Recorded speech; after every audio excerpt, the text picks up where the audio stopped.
dusubiye mu bisekuru bya Yesu iri zina ririmo.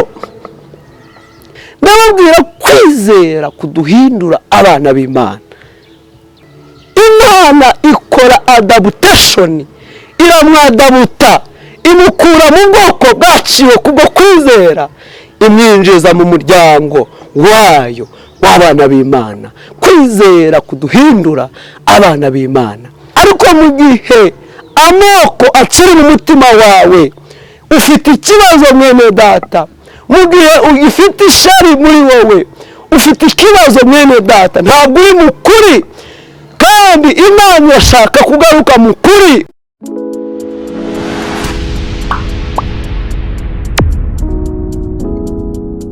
Mukeshuru, aho uzajya nanjye niho nzajya. Haleluya.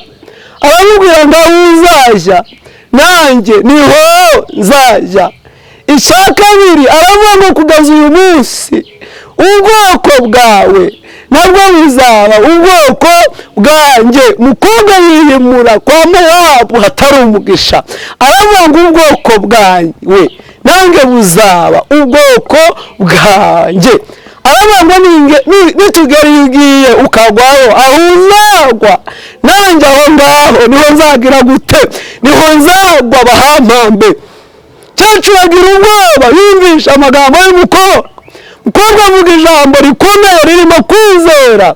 Aravuga ngo kandi uhera uyu munsi Imana yawe iyo nayo izaba Imana yanjye. Haleluya. Imana yawe nayo izaba Imana yanjye. Aravuga ngo nta n'ikizadutandukanya kiriho atari urupfu. Ngo nibigira gutyo Imana izaba impore kandi bikabije. Ndashaka ijambo rivuga ngo Imana yanjye yawe nayo izaba Imana yanjye. Isomye neza uyu mubyeyi muri Matayo igice cya mbere, mu bisekuru bya Yesu ni nyirakuru wa Dawidi. Byagenze bite kandi ari umunyamahanga? Nuko yizeye Imana, katura amagambo yo kwizera, akavuga ngo Imana yawe nayo izaba Imana yanjye. Ndababwira kwizera kuduhindura abana b'Imana. Undi mubyeyi nkunda cyane nababwira uyu munsi niwo bita Rahabu i Yeriko, wacumbikiye abatasi bari bagiye kubatata. Ngo bagiye kugenda ngo arabahamagara muri Yosuwa igice cya 2, arababwira ngo ndabizi neza, twumvisha amakuru y'Imana yanyu, twumva uburyo yaciyemo inyanja mo kabiri, twumva uburyo ibyo yakoreye abami b'abanyamahanga, twabyumvishe n'amatwi yacu. Avuga ijambo nkunda ngo kandi ndabizi neza yuko Imana yanyu yabaye iki gihugu. Ati ikindi kimwe cy'ingenzi ngo niyo Mana yo hejuru mu ijuru, ikaba n'Imana yo hasi mu isi. Ngo ndabasaba ko munsezeranya yuko nimugaruka ahangaha mutazagira ico muntwara, ngewe na data, ngewe na mama na bene wacu bose, munsezeranye kuko ndabizi Imana yanyu ishobora byose. Ibi ngibi byakoze iki kuri uyu mubyeyi bita Rahabu? Iyo dusubiye mu bisekuru bya Yesu iri zina ririmo. Imana ikora adaptation, iramwadabuta, imukura mu bwoko bwaciwe kubwo kwizera, imwinjiza mu muryango wayo w'abana b'Imana. Kwizera kuduhindura abana b'Imana. Bisi eshatu zibaye inzitizi ku murongo wa 23, Yesu yaravuze ngo igihe kiraje ndetse kirasohoye, ubwo abasenga data by'ukuri bamusengera mu kuri no mu mwuka, abo ngabo nibo data ashaka ko bamusenga. Birashoboka gusenga, birashoboka gufata ibihe binini uri imbere y'Imana, ariko mu gihe amoko akiri mu mutima wawe, ufite ikibazo mwene data, mu gihe ugifite ishari muri wowe, ufite ikibazo mwene data, ntabwo uri mu kuri, kandi Imana irashaka kugaruka mu kuri uyu munsi. Birashoboka yuko umaze iminsi uhimbaza Imana uyiramya, ariko ugifite umwuka w'ubusambanyi muri wowe, ntabwo uzanezeza Imana.